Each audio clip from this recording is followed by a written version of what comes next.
Alors on se trouve aujourd'hui ensemble pour parler de vous. Donc vous avez une activité professionnelle, laquelle? Alors je suis auxiliaire de vie, enfin aide à la personne depuis juin 2015. Voilà, ça fait 4 ans. 4 ans. Est-ce que c'est un métier difficile? Il paraît qu'il en manque beaucoup. Alors oui, c'est un métier très difficile. Ce métier, on ne peut pas le faire si on n'est pas humain. Très difficile physiquement et des fois psychologiquement, parce qu'il y a des personnes qui décèdent et qu'on s'attache. J'aime le travail que je fais, mais c'est très mal payé. Alors vous êtes payé au SMIG. Au SMIG. Alors sur le SMIG, il y a des frais d'essence. Donc ces associations qui embauchent ces aides à la personne, ils ont beaucoup de difficultés à trouver, justement parce que c'est très mal payé. On a l'usure de la voiture, parce qu'on fait des kilomètres, beaucoup de villes. On est payé 35 centimes du kilomètre et souvent on ne nous paye pas les parcours réels qu'on a fait. C'est un ordinateur qui calcule les parcours et tout ça, il faudrait que ça change. Alors, l'aide à la personne, ça consiste en quoi? C'est le ménage, les courses? Tout. Vous pouvez faire les papiers pour les personnes. Là, j'ai un papy qui avait une assurance vie, il était en couple sans être marié. Bon, j'ai mis 1 an à débloquer ça. Je m'occupe des papiers, de la cuisine, du ménage, de la rigolade aussi, parce qu'on rit aussi avec les personnes âgées. C'est un métier que j'aime. Franchement, j'aime, mais c'est trop mal payé pour l'investissement, que ce soit physique et le véhicule surtout. Et vous disiez qu'on s'attache. Il y a des situations que vous découvrez difficiles? Alors on s'attache aux gens. Le problème aussi dans ces associations, vous voyez, moi ça fait 4 ans que je travaille là, que je suis les mêmes personnes, et du jour au lendemain, le patron a le droit de vous changer comme ça la personne et de vous en mettre une autre. Donc moi, mon cas personnel, je me suis quand même battue avec mon patron en lui expliquant que je créais des liens avec les gens et que c'était pas possible du jour au lendemain de tout céder, aussi bien pour moi qui m'attache et surtout pour les papiers. Donc ça, on arrive un peu à s'arranger dans ces associations. Le problème, c'est le salaire et l'essence, quoi. Voilà. Est-ce que vous allez au-delà de votre travail en théorie? C'est-à-dire que vous faites plus que ce qu'on vous demande? Alors, je vais vous donner un exemple. Dans mon cas, on est payé, admettons, on doit faire 2 heures chez une personne, 1h30 chez une autre. Et souvent, je dépassais, parce que je suis entière, je ne regarde pas mes heures, 10 minutes, un quart d'heure. Et je me suis rendu compte sur ma fiche de paie que c'était pas comptabilisé. Donc, je suis allée voir mon patron pour lui demander pourquoi. Donc, quand on a 2 heures, il nous a dit que c'est à nous à gérer. On a 2 heures, on doit faire les choses en 2 heures. Donc moi je lui ai rétorqué, mais si, ça arrive souvent, je m'occupe d'un monsieur qui s'occupe de sa femme qui a un Parkinson très sévère, les muscles qui se...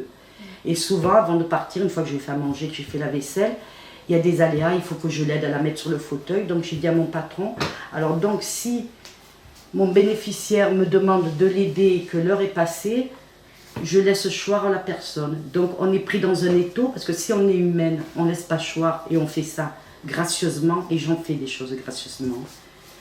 Et bien c'est comme ça, il faut que je calcule en 2 heures de faire mon travail et pas plus. Si je fais plus, eh ben c'est pour ma peau. À titre personnel, vous êtes divorcé. Vous avez la charge de votre fille, qui est majeure. Est-ce que justement, le fait d'être seul pour gérer tout ça, c'est difficile? C'est très difficile. Donc je suis séparée depuis 2013. J'étais une femme d'artisan. Quand on s'est séparés, ça a été un divorce difficile parce que ma fille avait 12 ans. Bon, je ne vais pas passer dans les détails. Et le problème, c'est que mon ex-mari s'est mis non solvable pour tout. On avait des crédits. Et non seulement ma situation était très délicate parce qu'après mon divorce, je me suis retrouvée sans rien, pas 1 euro. Et tous les créanciers, les maisons de crédit, même le conseil général, j'avais eu un trop perçu de RSA. Personne n'a rien voulu savoir. J'avais trouvé ce travail et chaque fois que je remontais la pente, eh ben, la société, je trouve, m'a remis la tête dans l'eau. Alors heureusement que je suis courageuse parce que sinon j'aurais pu craquer 1000 fois. Donc, ça c'est un gros problème pour les femmes qui ont travaillé avec leur mari, qui ont contribué à faire bouger la société. Et une fois qu'il y a des séparations, les femmes comptent pour zéro. Et ça c'est insupportable. Je n'arrive pas à comprendre qu'en 2019, on n'ait pas réglé ce problème. À titre personnel aussi, vous avez eu une enfance plutôt difficile. Vous venez d'où? Alors, mes parents sont des Algériens. Mon grand-père s'est battu, il a fait la guerre de 14-18, il avait beaucoup de médailles. Mes ancêtres se sont battus pour la France. Moi, je suis née à Toulon. J'aime la France, c'est ma ville, Toulon. Mais j'en veux un peu à l'histoire parce que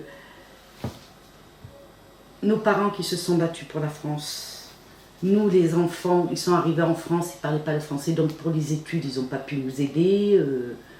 Donc nous les enfants, les 3/4, on devient des auxiliaires de vie ou des femmes de ménage. Je nous estime d'utilité publique et on est considéré, on n'est pas considéré, que ce soit financièrement. Imaginez ma situation, divorcée d'un artisan, me retrouvant sans rien, ayant une fille à élever, personne ne m'a aidé. Personne, au contraire. On m'a réclamé des sous à droite, à gauche. C'est insupportable. Je ne sais pas comment j'ai fait pendant ces 6 ans pour arriver où j'en suis. Je me suis remeublée. Je ne sais pas comment j'ai fait. Je ne sais pas. Est-ce que vous avez souffert du racisme? Beaucoup. Surtout petite à l'école. Beaucoup, beaucoup. Beaucoup. À un tel point que quand j'étais jeune, j'étais moi-même raciste envers les Arabes. C'est fou, hein. Mais c'est fou ce que je veux dire. Eh bien, comme j'ai beaucoup souffert de ça, je me disais, oui, que d'être arabe, c'était pas bien. C'est pour ça que j'ai toujours voulu m'européaniser. Je mange même du porc. J'ai aucune religion, je suis athée. Mais et en grandissant, connaissant l'histoire et tout, je me suis pris une grosse claque. Parce que je me suis dit, c'est faux. Moi, j'ai beaucoup souffert du racisme. Beaucoup, beaucoup. Que ce soit par les instituteurs à l'école et dans la vie de tous les jours. Ouais. Aujourd'hui, qu'est-ce qui compte pour vous, le plus important? Alors, le plus important, ce qui me fait tenir, et c'est comme ça que je suis encore là, c'est ma fille. Ma fille, j'ai mis 10 ans avant ma fille, c'est une fécondation in vitro. Elle n'a pas demandé à être là, elle a beaucoup souffert du divorce, et moi je dois être là jusqu'au bout pour elle. Voilà, c'est mon but, c'est mon moteur en fait. Qu'est-ce que vous souhaitez pour elle? Je souhaite qu'elle ait son bac, et qu'elle fasse des études, qu'elle n'ait pas un salaire de misère. Déjà, elle est plus instruite que moi, je l'entends parler, je suis ébahie parce qu'elle a une diction parfaite, moi ça m'épate. J'ai toujours été attirée par les gens cultivés, ça m'a toujours fascinée. Et ma fille, j'espère qu'elle va suivre un bon chemin. Après, j'aurai tout fait pour l'amener après, maintenant elle est majeure. C'est elle écrit l'histoire de sa vie toute seule. Alors on ne refait pas l'histoire, mais on peut espérer une société peut-être plus juste, moins individualiste. Qu'est-ce que vous aimeriez dans la société? Je trouve qu'en France, j'aime mon pays. Je trouve la France magnifique. On est malade, un clochard tombe dans la rue, on le soigne. Pas de souci. Mais le problème, je trouve que le temps de faire bouger les choses, comme cet exemple, les femmes d'artisans, les femmes de boulanger, les femmes qui travaillent au marché, ça fait des années qu'on en parle. Ils font des réunions et pas des réunions. C'est trop lent tout ça. Il y a des choses qui doivent être faites rapidement, comme le droit de mourir à la personne. Je n'arrive pas à comprendre qu'on soit si long pour... Le peuple demande de mourir dans la dignité. Du moment où le peuple demande, je n'arrive pas à comprendre qu'on fasse des réunions. Je comprends que mourir dans la dignité, ça doit être suivi. Mais faisons ce que le peuple demande. C'est ça que je n'arrive pas à comprendre. Alors, de ceux qui nous gouvernent, je parle. On parle du peuple. Vous avez été Gilets jaunes, première version, je vais dire au début. Alors j'en ai fait 3. J'en ai fait 3, la première du 19 novembre, la deuxième et la troisième j'étais partie pour aller à Bandol et quand j'ai vu comment ça prenait, j'ai arrêté. Mais j'ai toujours mon gilet jaune dans la voiture. Voilà. Je soutiens. Mais je trouve qu'on a eu des miettes, hein, parce qu'ils ont dit la prime d'activité. Moi, comme moi, mon ex-mari ne me donne pas de pension alimentaire. J'ai fait une demande à la CAF. Ma demande à la CAF, il a fallu que je demande une aide juridique. Ça aussi, il faut le signaler. La société estime que moi, en gagnant 1100 €, on m'a accordé l'aide juridique à 50%. Je dois donner 1200 € à mon avocat, donc je paye tous les mois 100 €. Tout ça pour vous dire quoi? Oui, que vous n'êtes pas aidé à la hauteur de ce que vous pouviez espérer. Non, non, je n'ai pas aidé du tout, du tout. Du tout, c'est moi qui trouve les solutions. Moi, ce que j'aurais aimé, c'est que nous, femmes d'artisans, quand on a des problèmes comme ça, qu'on ne soit pas matraqués, des lettres d'huissier, c'est ça que je ne comprends pas. Je ne comprends pas. Alors si vous aviez un vœu, il y a eu le grand débat, mais bon, il est passé, mais on peut toujours faire des vœux. Lequel ça serait là immédiatement? Si j'avais... Pour la société, c'est compliqué, hein. Pour la société, déjà, il faudrait qu'il y ait moins... Je trouve que ce qui me fait peur, c'est qu'on revient en arrière.